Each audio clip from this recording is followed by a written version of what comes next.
श्रीहरिस्तोत्रम् जगज्जालपालं चलत्कण्ठमालं शरच्चन्द्रभालं महादैत्यकालं नभोनीलकायं दुरावारमायं सुपदमासहायं भजेऽहं सदाम्भोधिवासं गलत्पुष्पहासं जगत्सन्निवासं शतादित्यभासं गदाचक्रशस्त्रं लसत्पीतवस्त्रं हसच्चारुवक्त्रं भजेऽहं रमाकण्ठहारं सुतीव्रातसारं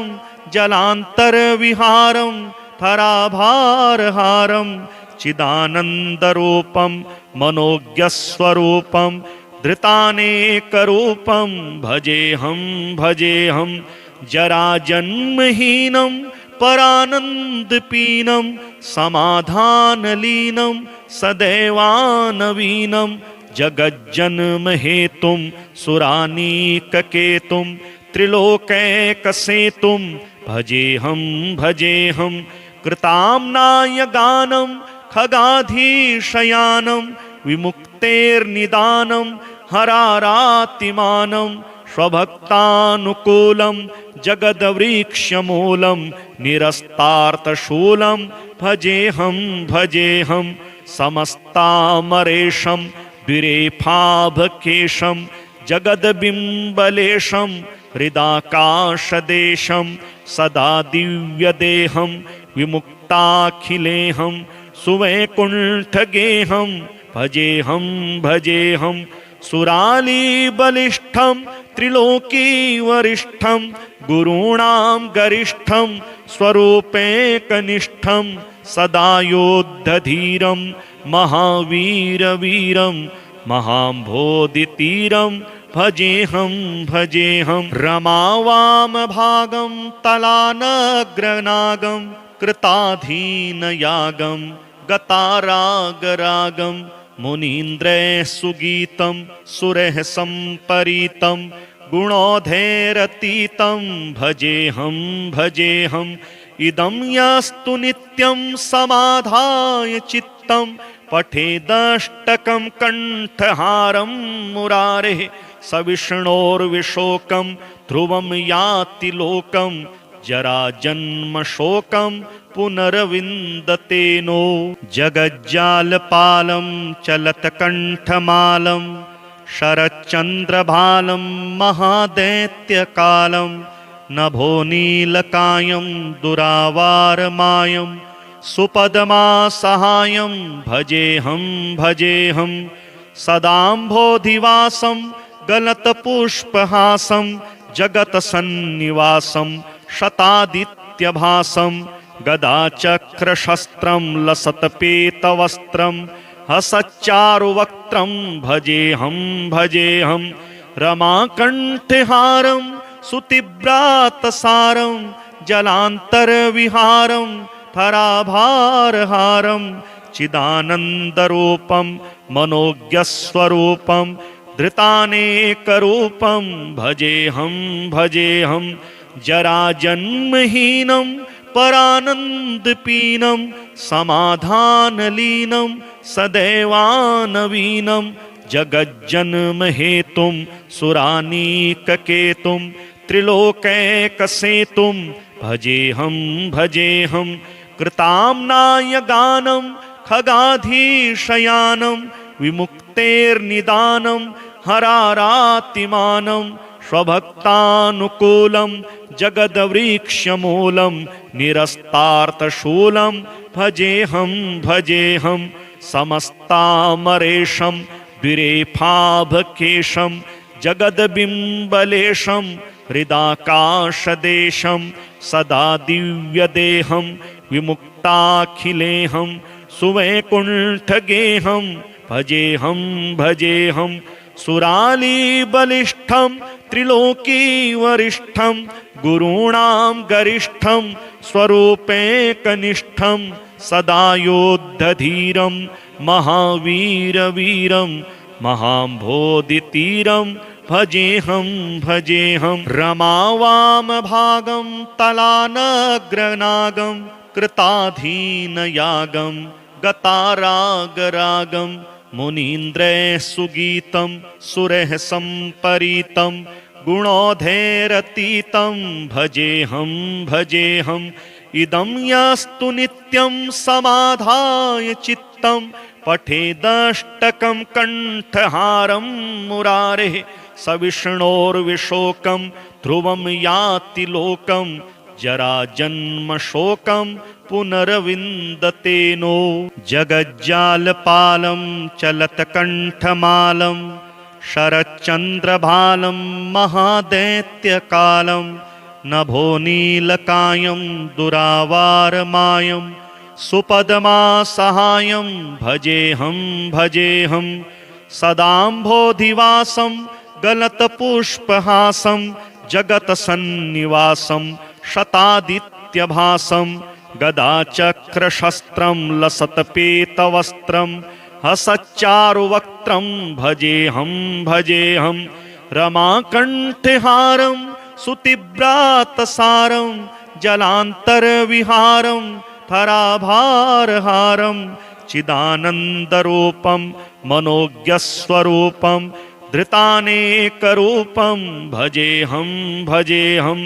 जराजन्महीनं परानन्दपीनं समाधानलीनं सदैवानवीनं जगज्जन्महेतुं सुरानीककेतुं त्रिलोकैकसेतुं भजेऽहं भजेऽहं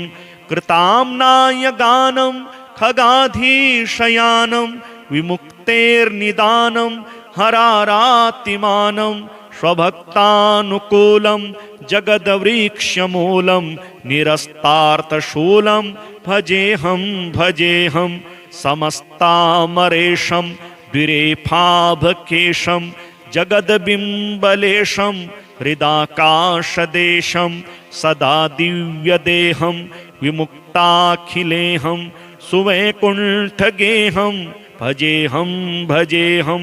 सुरालीबलिष्ठं त्रिलोकीवरिष्ठं गुरूणां गरिष्ठं स्वरूपैकनिष्ठं सदा योद्धधीरं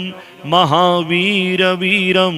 महाम्भोधितीरं भजेऽहं भजेऽहं रमावामभागं तलानग्रनागं कृताधीनयागं गतारागरागं मुनीन्द्रैः सुगीतं सुरैः सम्परीतं गुणोधैरतीतं भजेऽहं भजेऽहम्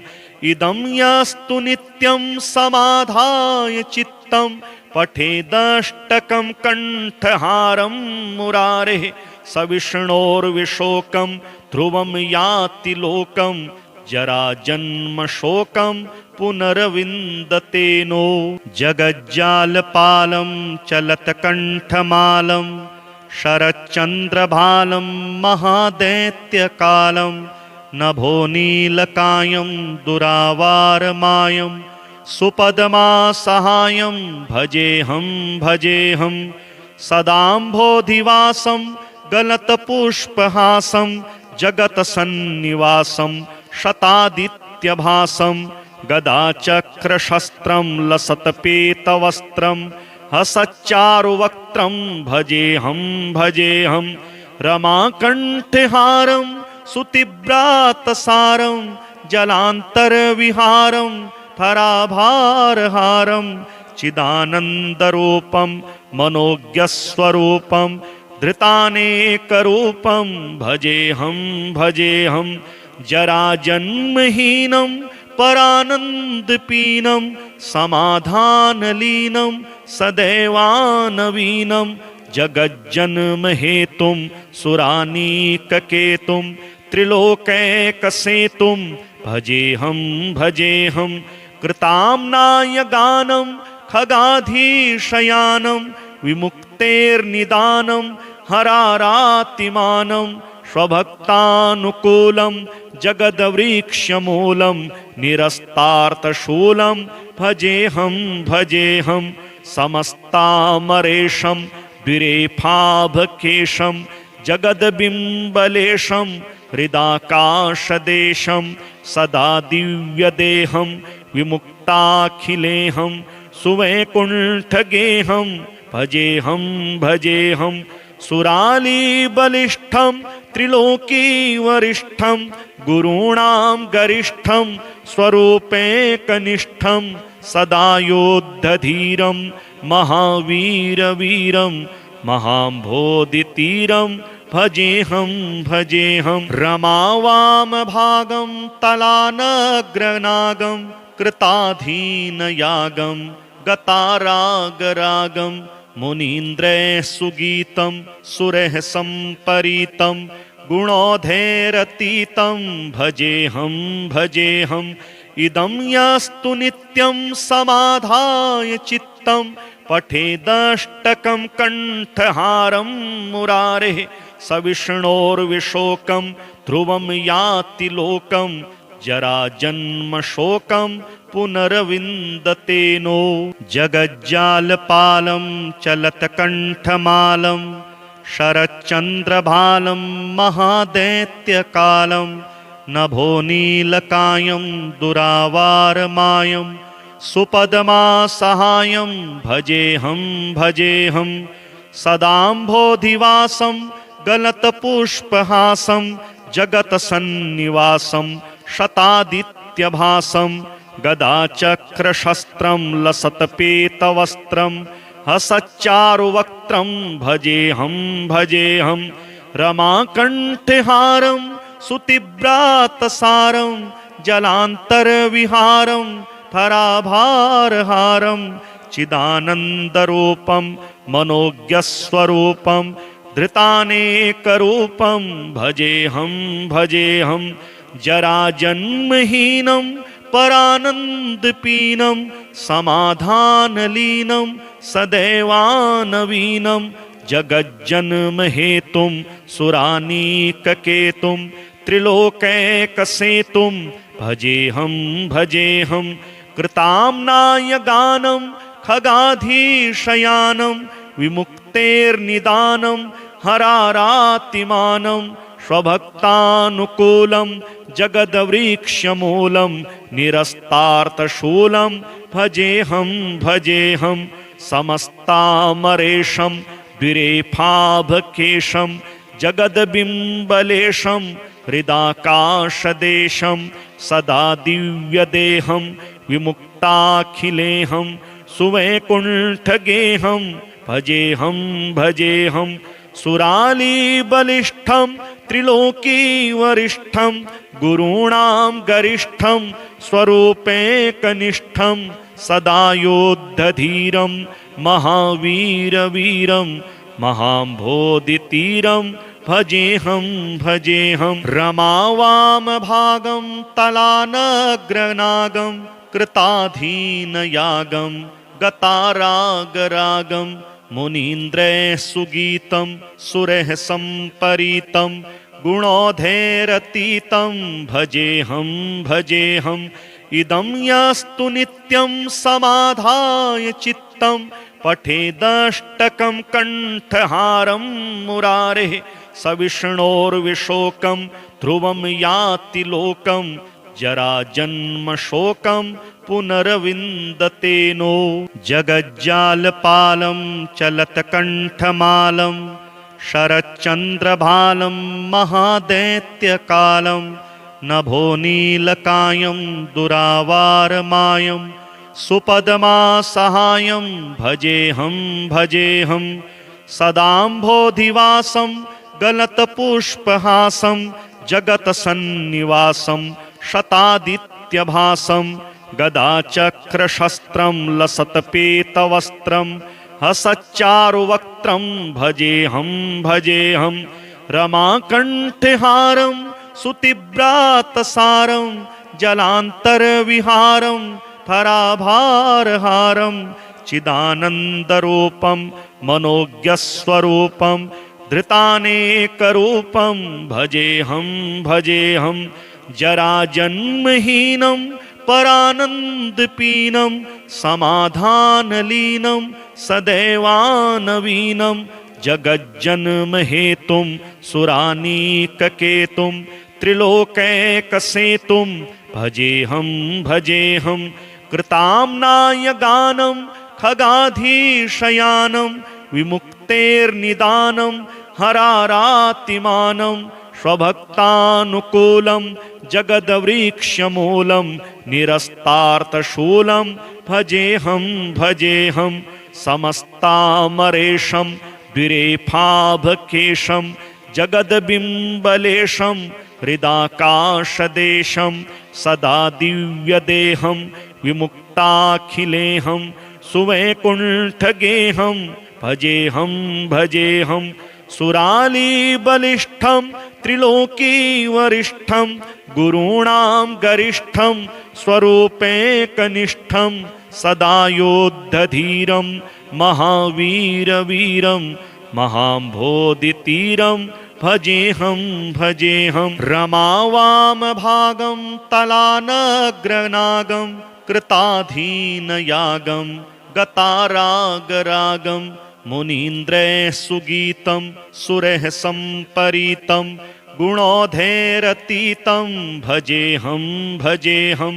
इदं यस्तु नित्यं समाधाय चित्तं पठेदष्टकं कण्ठहारं मुरारेः सविष्णोर्विशोकं ध्रुवं याति लोकं जराजन्मशोकं पुनर्विन्दते नो जगज्जालपालं चलत्कण्ठमालं शरच्चन्द्रभालं महादैत्यकालं नभोनीलकायं दुरावारमायं सुपदमासहायं भजेऽहं भजेऽहं सदाम्भोधिवासं गलतपुष्पहासं जगत्सन्निवासं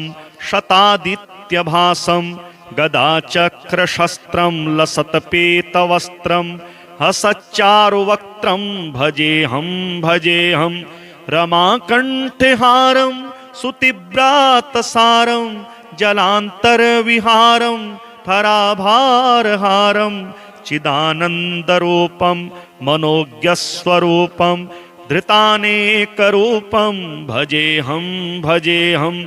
जराजन्महीनं परानन्दपीनं समाधानलीनं सदैवानवीनं जगज्जन्महेतुं सुरानीककेतुं त्रिलोकैकसेतुं भजेऽहं भजेऽहं कृताम्नाय गानं खगाधीशयानं विमुक्तेर्निदानं हरारातिमानं स्वभक्तानुकूलं जगद्वृक्षमूलं निरस्तार्थशूलं भजेऽहं भजेऽहं समस्तामरेशं द्विरेफाभकेशं जगद्बिम्बलेशं हृदाकाशदेशं सदा दिव्यदेहं विमुक्ताखिलेहं सुवैकुण्ठगेहं भजेऽहं भजेऽहं सुरालीबलिष्ठं त्रिलोकीवरिष्ठं गुरूणां गरिष्ठं स्वरूपैकनिष्ठं सदा योद्धधीरं महावीरवीरं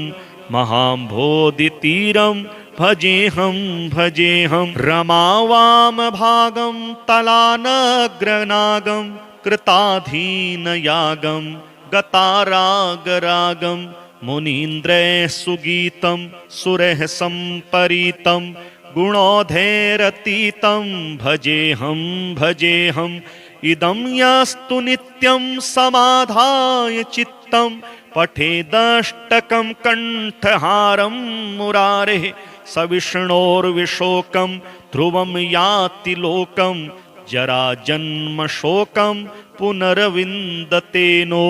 जगज्जालपालं चलत्कण्ठमालं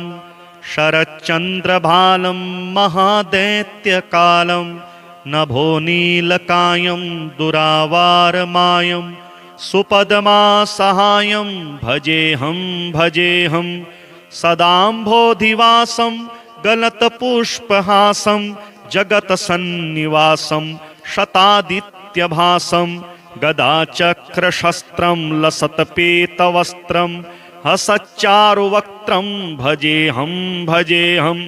रमाकण्ठहारं सुतीव्रातसारं जलान्तरविहारं धराभारहारं चिदानन्दरूपं मनोज्ञस्वरूपं धृतानेकरूपं भजेऽहं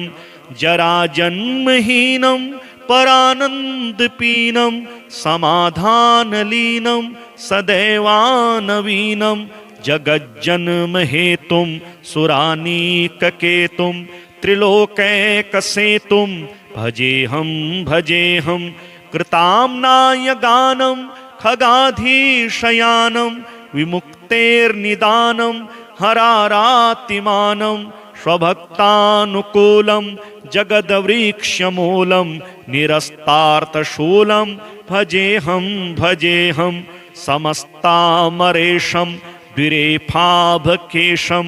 जगद्बिम्बलेशं हृदाकाशदेशं सदा दिव्यदेहं विमुक्ताखिलेहं सुवैकुण्ठगेहं भजेऽहं सुरालीबलिष्ठं त्रिलोकीवरिष्ठं गुरूणां गरिष्ठं स्वरूपैकनिष्ठं सदा योद्धधीरं महावीरवीरं महाम्भोधितीरं भजेऽहं रमावामभागं तलानग्रनागं कृताधीनयागं गतारागरागं मुनीन्द्रैः सुगीतं सुरैः सम्परीतं गुणोधैरतीतं भजेऽहं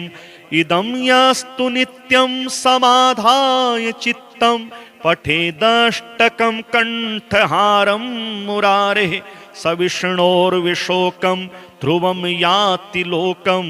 जराजन्मशोकं पुनर्विन्दते नो जगज्जालपालं चलत्कण्ठमालं शरच्चन्द्रभालं महादैत्यकालं नभोनीलकायं दुरावारमायं सुपदमासहायं भजेऽहं सदाम्भोधिवासं गलतपुष्पहासं जगत्सन्निवासं शतादित्यभासं गदाचक्रशस्त्रं लसत्पीतवस्त्रं हसच्चारुवक्त्रं भजेऽहं रमाकण्ठहारं सुतीव्रातसारं जलान्तरविहारं धराभारहारं चिदानन्दरूपं मनोज्ञस्वरूपं धृतानेकरूपं भजेऽहं जराजन्महीनं परानन्दपीनं समाधानलीनं सदैवानवीनं जगज्जन्महेतुं सुरानीककेतुं त्रिलोकैकसेतुं भजेऽहं कृताम्नायगानं खगाधीशयानं विमुक्तेर्निदानं हरारातिमानं स्वभक्तानुकूलं जगद्वृक्षमूलं निरस्तार्थशूलं भजेऽहं समस्तामरेशं द्विरेफाभकेशं जगद्बिम्बलेशं हृदाकाशदेशं सदा दिव्यदेहं विमुक्ताखिलेहं सुवैकुण्ठगेहं भजेऽहं सुरालीबलिष्ठं त्रिलोकीवरिष्ठं गुरूणां गरिष्ठं स्वरूपैकनिष्ठं सदा योद्धधीरं महावीरवीरं महाम्भोधितीरं भजेऽहं रमावामभागं तलानग्रनागं कृताधीनयागं गतारागरागं मुनीन्द्रैः सुगीतं सुरैः सम्परीतं गुणोधैरतीतं भजेऽहं इदं यस्तु नित्यं समाधाय चित्तं पठेदष्टकं कण्ठहारं मुरारेः सविष्णोर्विशोकं ध्रुवं याति लोकं जरा जन्म शोकं पुनर्विन्दते नो। जगज्जालपालं चलत्कण्ठमालं शरच्चन्द्रभालं महादैत्यकालं नभोनीलकायं दुरावारमायं सुपदमासहायं भजेऽहं सदाम्भोधिवासं गलत्पुष्पहासं जगत्सन्निवासं शतादित्यभासं गदाचक्रशस्त्रं लसत्पीतवस्त्रं हसच्चारुवक्त्रं भजेऽहं रमाकण्ठहारं सुतीव्रातसारं जलान्तरविहारं धराभारहारं चिदानन्दरूपं मनोज्ञस्वरूपं धृतानेकरूपं भजेऽहं जराजन्महीनं परानन्दपीनं समाधानलीनं सदैवानवीनं जगज्जन्महेतुं सुरानीककेतुं त्रिलोकैकसेतुं भजेऽहं कृताम्नाय गानं खगाधीशयानं विमुक्तेर्निदानं हरारातिमानं स्वभक्तानुकूलं जगद्वृक्षमूलं निरस्तार्थशूलं भजेऽहं समस्तामरेशं द्विरेफाभकेशं जगद्बिम्बलेशं हृदाकाशदेशं सदा दिव्यदेहं विमुक्ताखिलेहं सुवैकुण्ठगेहं भजेऽहं सुरालीबलिष्ठं त्रिलोकीवरिष्ठं गुरूणां गरिष्ठं स्वरूपैकनिष्ठं सदा योद्धधीरं महावीरवीरं महाम्भोधितीरं भजेऽहं रमावामभागं तलानग्रनागं कृताधीनयागं गतारागरागं मुनीन्द्रैः सुगीतं सुरैः सम्परीतं गुणोधैरतीतं भजेऽहं इदं यास्तु नित्यं समाधाय चित्तं पठेदष्टकं कण्ठहारं मुरारेः सविष्णोर्विशोकं ध्रुवं याति लोकं जराजन्मशोकं पुनर्विन्दते नो। जगज्जालपालं चलत्कण्ठमालं शरच्चन्द्रभालं महादैत्यकालं नभोनीलकायं दुरावारमायं सुपदमासहायं भजेऽहं सदाम्भोधिवासं गलत्पुष्पहासं जगत्सन्निवासं शतादित्यभासं गदाचक्रशस्त्रं लसत्पीतवस्त्रं हसच्चारुवक्त्रं भजेऽहं रमाकण्ठहारं सुतीव्रातसारं जलान्तरविहारं धराभारहारं चिदानन्दरूपं मनोज्ञस्वरूपं धृतानेकरूपं भजेऽहं जराजन्महीनं परानन्दपीनं समाधानलीनं सदैवानवीनं जगज्जन्महेतुं सुरानीककेतुं त्रिलोकैकसेतुं भजेऽहं कृताम्नाय गानं खगाधीशयानं विमुक्तेर्निदानं हरारातिमानं स्वभक्तानुकूलं जगद्वृक्षमूलं निरस्तार्थशूलं भजेऽहं समस्तामरेशं द्विरेफाभकेशं जगद्बिम्बलेशं हृदाकाशदेशं सदा दिव्यदेहं विमुक्ताखिलेहं सुवैकुण्ठगेहं भजेऽहं सुरालीबलिष्ठं त्रिलोकीवरिष्ठं गुरूणां गरिष्ठं स्वरूपैकनिष्ठं सदा योद्धधीरं महावीरवीरं महाम्भोधितीरं भजेऽहं रमावामभागं तलानग्रनागं कृताधीनयागं गतारागरागं मुनीन्द्रैः सुगीतं सुरैः सम्परीतं गुणोधैरतीतं भजेऽहं इदं यस्तु नित्यं समाधाय चित्तं पठेदष्टकं कण्ठहारं मुरारेः स विष्णोर्विशोकं ध्रुवं याति लोकं जराजन्मशोकं पुनर्विन्दते नो जगज्जालपालं चलत्कण्ठमालं शरच्चन्द्रभालं महादैत्यकालं नभो नीलकायं दुरावारमायं सुपदमासहायं भजेऽहं सदाम्भोधिवासं गलतपुष्पहासं जगत्सन्निवासं शतादित्यभासं गदाचक्रशस्त्रं लसत्पेतवस्त्रं हसच्चारुवक्त्रं भजेऽहं रमाकण्ठहारं सुतीव्रातसारं